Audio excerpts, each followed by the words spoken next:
ସତ କଥା ତମ ଆଜି କେତେଥର ମୁଁ ଚଟନି ମାଗିଛି।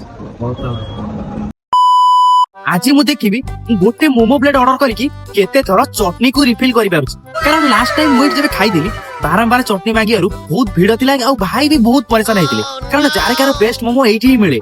କିନ୍ତୁ ଆଜି ଆମେ ପୁଣି ଭାଇକୁ ବାରମ୍ବାର ମାଗିବା ଚଟନି ଆଉ ପରେଶାନ କରିବା, ଦେଖିବା ଭାଇଙ୍କର ରିଆକ୍ସନ କଣ ମିଳୁଛି। ଆଉ ତାପରେ ଭାଇ ଟିକେ ବି ଡେରି ନ କରିକି ସାଙ୍ଗେ ସାଙ୍ଗେ KFC ମୋମୋକୁ ତେଲରେ ପକେଇକି ଚରଚର କରି ଛାଣି ଦେଲେ।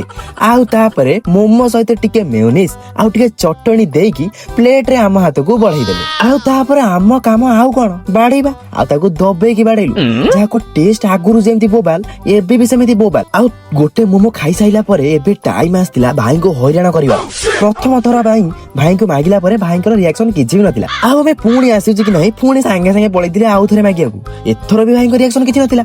ପୁଣି ଆଉ ଟିକେ ସମୟ ଛାଡିକି ପୁଣି ପଳେଇଲି ଭାଇଙ୍କୁ ଆଉ ଥରେ ମାଗିବାକୁ। ଏଥର ବି କିଛି ବି ଅଲରେଡି ନଥିଲା। 3 ଥର ମାଗି ସାଇଲୁ। ଏଟା ଲାଷ୍ଟ ପିସ୍ ମୋ ବଞ୍ଚିଛି। ଚାଲନ୍ତୁ ଆଉ ଥରେ ମାଗିବା, ଦେଖିବା ଭାଇଙ୍କ ରିଆକ୍ସନ କଣ ରହୁଛି। ଚାଲ। ଆଉ ଲାଷ୍ଟ ଥର ମାଗିଲା ପରେ ଏଥର ବି ଭାଇଙ୍କ ରିଆକ୍ସନ କିଛି ବି ନାହିଁ। ଯାହା ହଉ ଆଜି ବଞ୍ଚିଗଲି। ଭାଇ ଆଜି ମୁଁ ଗୋଟେ ପ୍ଲେଟ ମୋମୋ ଖାଇଲି। ସତ କଥା ତମ ଆଜି କେତେଥର ମୁଁ ଚଟନି ମାଗିଛି। ବହୁତ ଥର ମାଗିଛି ନା। ଆଜି ତମର ରିଆକ୍ସନ କେମିତି ଯାହା ଏତେ ଥର ଗୋଟେ ପ୍ଲେଟ ଚଟନି ମାଗୁଛି, ତମେ ଯାହା ରାଗିବା କଥା କଣ କଥା, ତମେ ରାଗୁନ କଣ ପାଇଁ?